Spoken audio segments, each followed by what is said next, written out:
Assalamualaikum warahmatullahi wabarakatuh.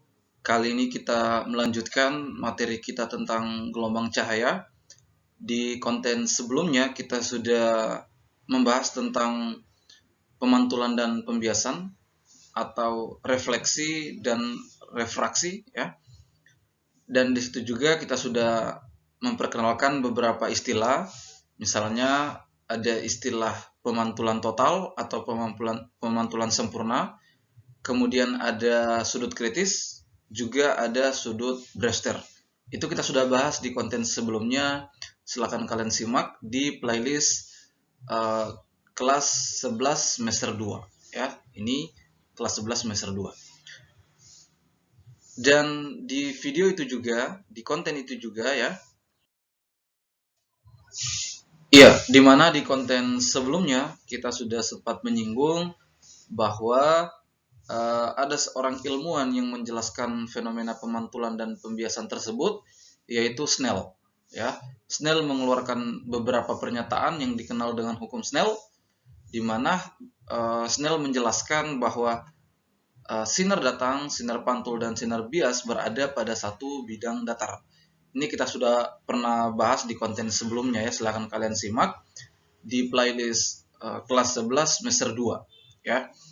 Nah, berikutnya bahwa sudut sinar itu digambarkan terhadap garis normal, baik itu sudut sinar datang maupun sudut sinar bias maupun sudut sinar pantul itu digambarkan terhadap garis normal. Kemudian sinar bias itu bisa mendekati, bisa menjauhi, ya, atau sejajar dengan garis normal, ya, sejajar dengan garis normal. Itu kita sudah pernah bahas juga. Silakan kalian simak, ya. Alias bahasa lainnya bahwa sinar itu bisa mendekati, bisa menjauhi garis normal, atau hanya bisa ditransmisikan atau diteruskan.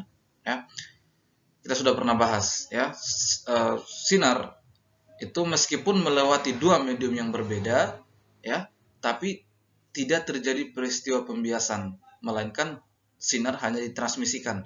Kenapa? Karena sinar yang datang itu sejajar garis normal, tidak membentuk sudut, ya. Oke.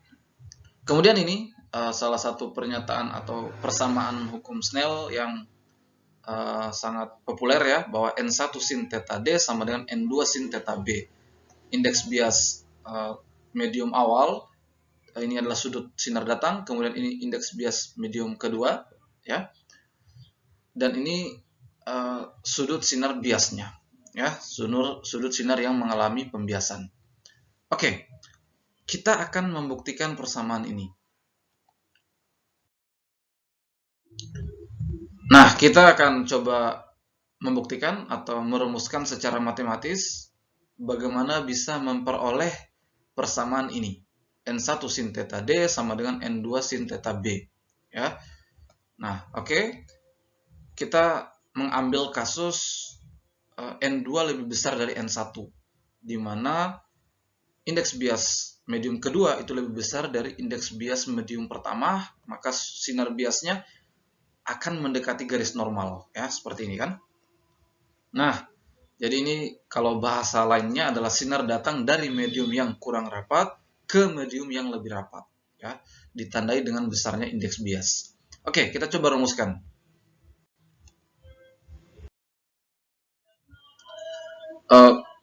Cara merumuskan persamaan hukum Snell tadi, ya, hukum pembiasan tadi, itu ada beberapa cara. Nah, di sini kita akan tunjukkan salah satu cara dengan menganalisis geometrinya, ya. Oke.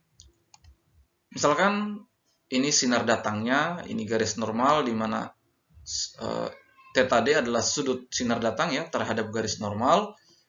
Nah, kita perlu ketahui lagi, ini juga kita pernah bahas, sekedar mengingatkan saja bahwa persamaan indeks bias N sama dengan perbandingan antara kecepatan sinar ya, kelajuan sinar di ruang vakum dibagi dengan kelajuan sinar di medium tersebut, ya. Maka kalau N1 C per V1, N2 adalah C per V2, ya. Oke. Nah, kita akan menggunakan satu sinar lagi, ya. satu berkas sinar lagi sebagai perbandingan di sini ya, seperti ini. Nah, kemudian kedua sinar ini akan berjalan ya. Nah, kita buat garis bantu di sini seperti ini. Kita misalkan ini titik A dan di sini titik B ya. Kemudian kedua sinar ini merambat ya. Sinar bagian bawah ini akan mengalami pembiasan dan dibiaskan mendekati garis normal ya kan, karena N2 lebih besar dari N1. Sedangkan sinar yang di atas ini akan terus berjalan, katakan menyentuh ini. Jadi ini simulasinya ya, atau pembayangannya bahwa kedua sinar ini akan berjalan bersamaan. Kemudian ketika sinar ini berhenti di ujung medium ini, kemudian sinar diberhentikan simulasinya, maka kita akan dapatkan gambar seperti ini. Jadi sinarnya ujungnya di sini, sinar ke bawah ujungnya di sini, seperti ini ya. Begini. Nah, kemudian kita coba tambahkan lagi di sini garis bantu ya. Kemudian ini kita beri titik, kita sebut sebagai titik D, ini titik C ya. Jadi ini A, ini B, ini C, ini D. Kemudian ini sudut sinar biasnya terhadap garis normal ya kan, seperti ini. Nah, sekarang kita coba lihat bahwa kalau di sini theta D ya kan, maka otomatis ya di sini juga theta D ya, secara matematika ya kan, atau secara di sini sudut yang berseberangan itu kan nilainya sama ya. Jadi theta D ya, secara bangun ini kita bisa melihat bahwa theta D di sini theta D, maka di sini juga besarnya sama theta D juga ya. Nah, maka kalau di sini theta D, di sini siku-sikunya ya. Di sini theta D, sudut datang, maka sudut yang ini adalah 90 kurang theta D. Sekali lagi, kalau di sini theta D, maka di sini juga theta D, ya kan? Karena saling berseberangan, sudutnya sama ya. Di sini 90, di sini theta D, maka di sini otomatis 90 kurang theta D. Ya, kalau kita menggunakan angka, di sini kan 90 derajat ya. Kalau misalkan theta D-nya 30 derajat, otomatis di sini 90 kurang theta D itu sendiri 90 kurang 30, yaitu 60 derajat ya. Maka di sini 90 kurang theta D. Kalau di sini 90 kurang theta D, sedangkan keseluruhan ini adalah 90 derajat, maka otomatis di sini juga theta D. Ya, seperti itu. Sudut dari sini ke sini 90 kurang theta D, keseluruhan itu 90, maka otomatis yang di sini theta D. Ya, jadi di sini theta D, di sini juga besarnya theta D, di sini juga besarnya theta D, sama ya. Nah, kemudian di sini kita bisa lihat di sini theta B ya, theta B. Nah, kalau secara keseluruhan ini kan 90 derajat, maka di sini ya, di sini 90 kurang theta B ya. Keseluruhan ini kan 90 derajat ya. Maka kalau di sini adalah 90 kurang theta B, ya kan? Di sini 90 kurang theta B, di sini 90, maka di sini theta B. Ya, seperti itu. Lebih mudah kalau kita langsung menggunakan angka, ya. Oke. Ini theta B di sini. Jadi di sini theta B besarnya, di sini juga sama, ya. Nah, ini dulu yang harus kita pahami sebelum kita masuk ke penjabaran persamaan matematisnya. Nah, di sini menjadi penting untuk terutama menentukan sudut-sudut ini, ya. Sekali lagi, di sini theta B, theta D, di sini juga theta D, di sini juga theta D. Di sini theta B, di sini juga theta B, ya. Oke. Dari gambar ini maka ada beberapa yang bisa kita nyatakan, ya, bahwa waktu tempuh perjalanan sinar dari A ke D tentu sama dengan B ke C. Iya kan? Jadi waktu tempuh perjalanan ini kan sinarnya berjalan bersamaan ya. Jadi ketika sinarnya sampai di ujung di sini di C, maka sinar yang di bawah sampai ke D. Begitu ya. Maka waktu tempuh dari A ke D itu sama dengan dari B ke C. Ya. Nah, atau kita bisa tuliskan TAD sama dengan TBC. BC ya. TAD sama dengan TBC. Oke.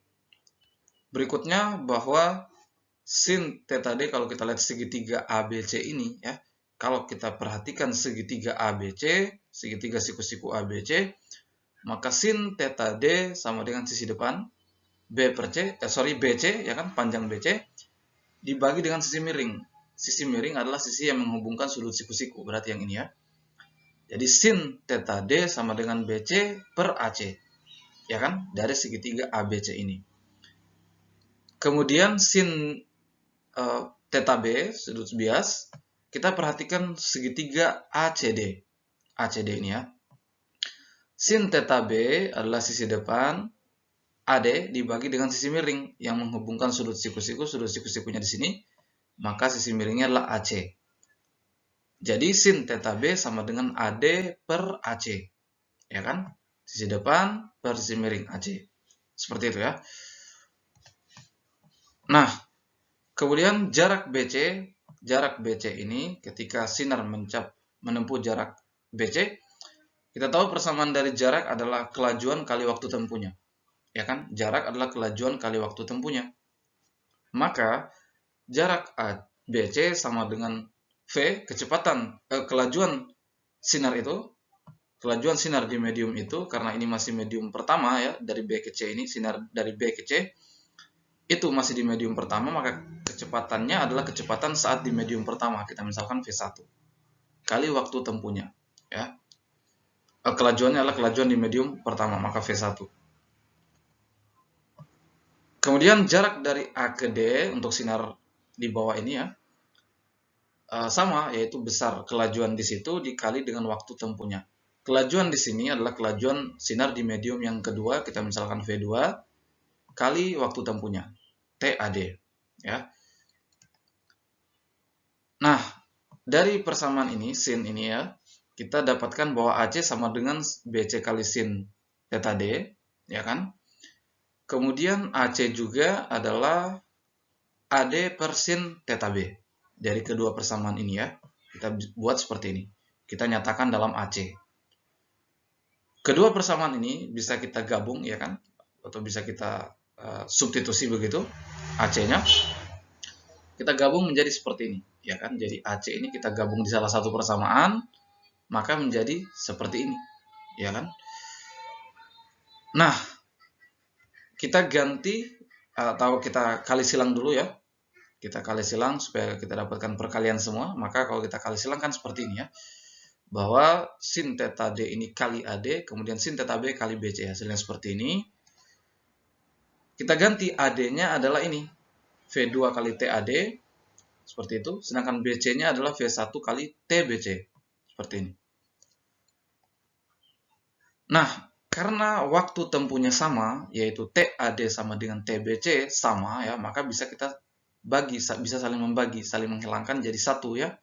Jadi kalau di sini sama dengan ini, ya kan, sama ini, maka bisa dicoret, saling membagi, jadi hasilnya satu ya. Maka tersisa tinggal ini, ya kan? Tersisa tinggal ini. Nah, V2 ya, V2 ini. Kalau kita cari V atau kita nyatakan dalam V, maka V sama dengan C per N. Ya kan? Maka V2 adalah C per N2, sedangkan V1 C per N1. Di sini C-nya bisa saling menghilangkan, ya. Kemudian N2 ini akan mengalih sin theta B, sedangkan N1 akan mengalih sin theta D. Maka hasilnya adalah N1 sin theta D sama dengan N2 sin theta B. Indeks bias di medium pertama kali sin sudut sinar datang sama dengan indeks bias di medium kedua kali sin sudut sinar bias ya terhadap garis normal. Inilah pembuktiannya secara matematis dari geometrinya ya. Nah, tentu masih ada cara-cara lain ya. Oke, silakan diikuti satu persatu langkahnya. Nanti kita akan lanjutkan lagi di konten berikutnya. Jadi saya sarankan alangkah bagusnya sebelum menonton ini, nonton dulu konten sebelumnya di playlist fisika kelas 11 ya, semester 2, yaitu tentang pemantulan dan pembiasan. Di situ kita sudah bahas. Ya, kemudian lanjut di video ini. Oke, mungkin cukup sekian.